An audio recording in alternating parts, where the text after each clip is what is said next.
उसने ईवो की तरफ देखा। ईवो बहुत मासूम लग रहा था, लेकिन वो अच्छे तरीके से जानती थी कि ये लड़का कितना शैतान है। तुम हमेशा इसी तरह मुझे ब्लैकमेल करते हो। उसने ईवो से ईवो की शिकायत करना शुरू कर दिया, लेकिन इस बार ईवो की मासूम आँख को देखकर वो आखिरकार मान गई। यही तो मेरी स्वीटी। ईवो ने खुशी से उसके गाल पर किस किया। तभी उन्हें देखा कि वांची उनकी तरफ आ रहा है और वो कार के अंदर बैठ गया और कार चलने लगी। उनके आगे और पीछे कुल 10 कार थी और उनके कार बीच में थी। फिर मिसेस किम ने कहा, अरे मिस्टर वांग, असल में मैं ये कहना चाहती हूँ कि ईवो बहुत छोटा है। उसे अभी कुछ भी समझने की अकल नहीं है और इस उम्र में ऐसी गलतियां हो जाती है। हम घर चलकर बात करेंगे। वांची की ये ठंडी आवाज उन्हें दोनों को चुप कराने के लिए काफी थी। ईवो चुपचाप और तमीज से बैठा था। वांग मैंशन। ईवो चुपचाप सर झुकाकर खड़ा हुआ था। उसके पिता उसके सामने बैठे हुए थे। मिसेस किम उसके बगल में खड़ी हुई थी और वो स्थिति को संभालने की कोशिश कर रही थी। मैंने तुम्हें आखिरी मौका दिया था, लेकिन तुमने फिर से गलती कर दी। वांची ने अपने बेटे की तरफ देखते हुए कहा। वो अच्छी तरीके से जानते हैं कि उनके बेटे का स्वभाव कैसा है। वो इस बात के लिए अपने बेटे को दोष नहीं दे सकते, क्योंकि उनका बेटे का स्वभाव बिल्कुल उनकी पूर्व पत्नी जैसा है। वांगी वो हमेशा नाइट क्लब पार्टियों में जाता है, लड़कियों के साथ रातें बिताता है। वांची को ऐसा लगता है, लेकिन उसे नहीं पता है कि उसका सीधा साधा बेटा अभी भी वर्जन है। पैसा बर्बाद करता है, दोस्तों के साथ घूमता फिरता है। ये सब उसकी रोज की आदत है। वांची का इकलौता बेटे होने के नाते वो उसे बहुत प्यार करते थे और शायद इसलिए आज उनका बेटा इतना बिगड़ गया है। लेकिन वांची को अपने बेटे का यही आदत बिल्कुल पसंद नहीं है कि वो लड़कियों के साथ रिश्ते में गंभीरता से नहीं लेता है। अगर उनका बेटा किसी लड़की के साथ रिश्ते में होता तो वांची उसे रोकता नहीं, लेकिन उनका बेटा तो एक प्ले बॉय है। हर रोज उसे किसी नई लड़की के साथ देखा जाता है। कुछ दिन तक उनके साथ मौज मस्ती करने के बाद वो उनसे रिश्ता तोड़ लेता है। क्या वो उस लड़की के हालत के बारे में जरा भी नहीं सोचता है? आजकल की सभी लड़कियां एक जैसी होती है। कुछ लड़कियां तो ईवो के पास उनके पैसे के लिए ही बस आती है, लेकिन कुछ लड़कियां सच में उसे पसंद करती है और उसे प्यार करती है। ईवो चुपचाप सर झुकाकर खड़ा हुआ था और उसने अपनी आंट को कुछ कहने का इशारा किया।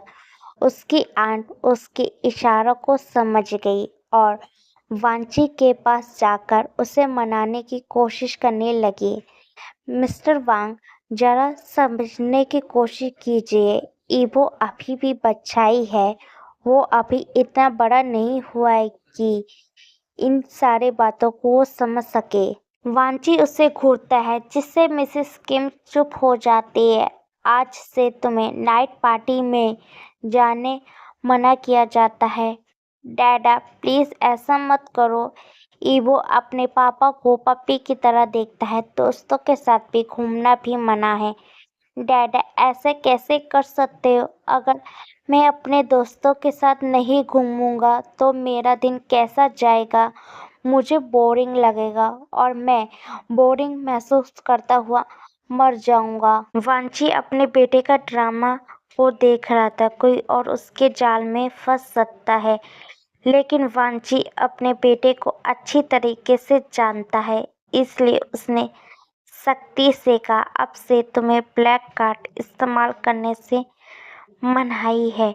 क्या ऐसा मत करो डैडा, फिर मेरे पास पैसा नहीं होगा। मैं शॉपिंग का मज़ा नहीं ले पाऊंगा। मैं अपने दोस्तों के साथ घूम फिर नहीं पाऊंगा। मैं नाइट क्लब पार्टी में नहीं जा पाऊंगा।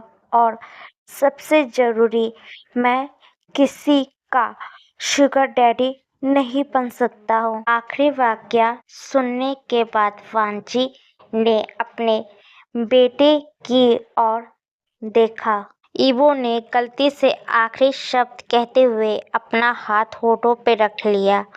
वांची ने गहरी सांस ली, फिर शुरू किया। तुम सिर्फ कॉलेज जा सकते हो, कहीं और नहीं। आज से तुम पर नजर रखने के लिए बॉडीगार्ड होंगे, ताकि तुम फिर से कोई परेशानी खड़ी ना करो। मुसीबत, उसके पिता उसके बारे में ऐसा सोचते हैं। बेइज्जती, बेइज्जती, बेइज्जती, ये शब्द ईवो के दिमाग में घूमता रहा, लेकिन वो अपने पिता से क्या कहे। उसमें अपने पिता को बताने की हिम्मत नहीं है। गेंडों का झुंड हमेशा मेरे पीछे ही रहता है, इसलिए तुम्हें मेरी एक्टिविटी के बारे में समय पर अपडेट मिलता रहता है, इसलिए अब और गेंडों को जोड़ने की कोई ज़रूरत नहीं है। ईवो ने गुस्से में कहा, लोगों से इज्जत से बात करो। वांची ने कहा, डैडा, मुझे बताओ कि उन लोगों की इज्जत कैसे करूं जिन्हें मेरी खूबसूरत और शांत जिंदगी को नरक बना दिया है। ईवो ने कुछ बुदबुदाया, लेकिन जब वांची ने अपने बेटे की बातें सुनी तो उसने उसे घूर कर देखा, जिससे ईवो को अपने आंट की मदद लेनी पड़ी।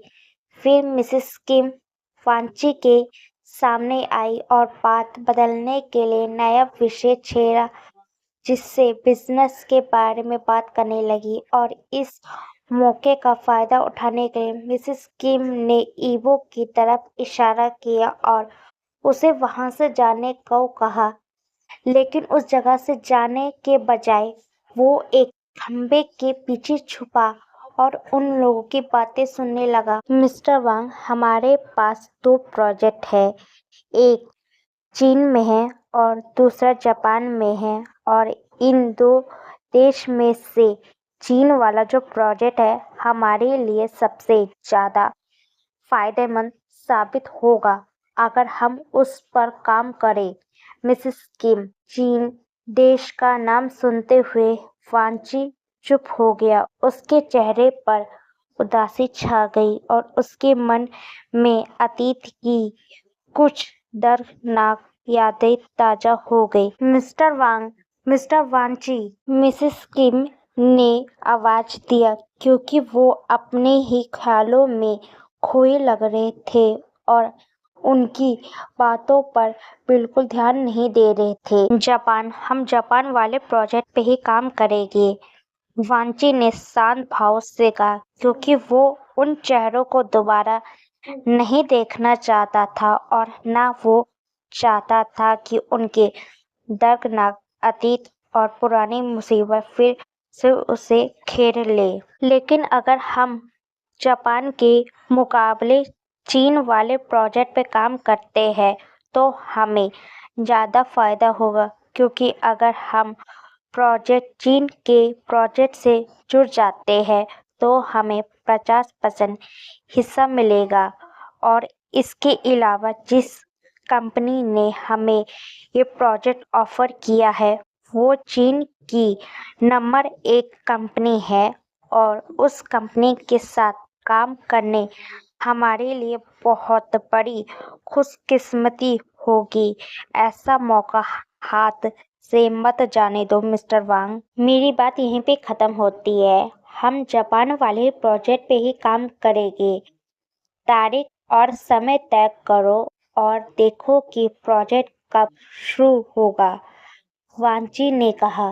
ईवो दीवार के पीछे खड़ा होकर सब कुछ सुन रहा था। तभी उसे अपने पिता की आवाज सुनाई देती है, अगर तुम हमारी बातें सुनकर थक गए हो तो अपने कमरे में जाओ और मन लगाकर पढ़ाई करो, क्योंकि अगर तुम परीक्षा में फिर से फेल हो गए तो मैं तुम्हारी पढ़ाई बंद करा दूंगा और तुम्हारे यूनिक ब्रांड के साथ तुम्हारा जो प्रिपरेशन काम भी रुका दूंगा। ये सुनकर ईवो का गला सूख गया। फिर वो धीरे धीरे दीवार के पीछे से बाहर आया, अपने पिता के तरफ देखा और पूछा, आपको कैसे पता चला कि मैं आपकी बातें सुन रहा था? क्योंकि मैं तुम्हारा पिता हूँ। मैं तुम्हारे हर विचार और भावना को अच्छी तरीके से जानता हूँ। ईवो बेवसी से अपने पिता की ओर देखता है, लेकिन उसके पिता उसे नजरअंदाज कर देते हैं और उसे अपने कमरे में जाकर पढ़ाई करने को कहते हैं। ईवो बेमन से अपने रूम में जाता है और पढ़ाई शुरू कर देता है। ईवो अपने सामने एक किताब लेकर बैठता है, लेकिन पढ़ाई की कोई भी बात उसके दिमाग में नहीं घुस रही है। इतनी मोटी मोटी किताब क्यों है? ये पढ़ाई इतनी मुश्किल क्यों है? ये समझना तो पढ़ जितना मुश्किल है। अगर इस बार मैं फेल हो गया तो डैडा पिताजी पक्का मेरी पढ़ाई बंद करा देंगे। वैसे भी पढ़ाई करना किससे पसंद है? मुझे तो बिल्कुल नहीं। वांग ईवो के लिए इतना बोरिंग काम करना नामुमकिन है। मैं हूँ वांग ईवो, सभी लड़कियों का प्रिंस चार्मी। तो अब मुझे महज काम अपनी खूबसूरती का ख्याल रखना है। अगर मैं पूरी रात जागकर पढ़ाई करूं तो मेरी खूबसूरती खराब हो जाएगी और आग के नीचे डार्क सर्कल पड़ जाएंगे। इसलिए अब मुझे आराम से लंबी नींद लेना चाहिए। ये कहते हुए ईवो ने अपने सामने रखी हुई मोटी मोटी किताबें बंद कर दी और बिस्तर पर लेट गया। लेकिन बिस्तर पर जाने से पहले वो अपना मेकअप करना नहीं भूलता, यानी फेस वॉश से चेहरा धोने के बाद वो अपने चेहरे पर नाइट क्रीम लगाता है, हाथों और पैरों पर लोशन लगाता है, बालों में जेल लगाता है और फिर अपना रात के कपड़ा पहन लेता है। वो एक अंधेरी रात थी जिसमें ईवो के कमरे की खिड़की से चांद की रोशनी उसके चेहरे पे पड़ रही थी।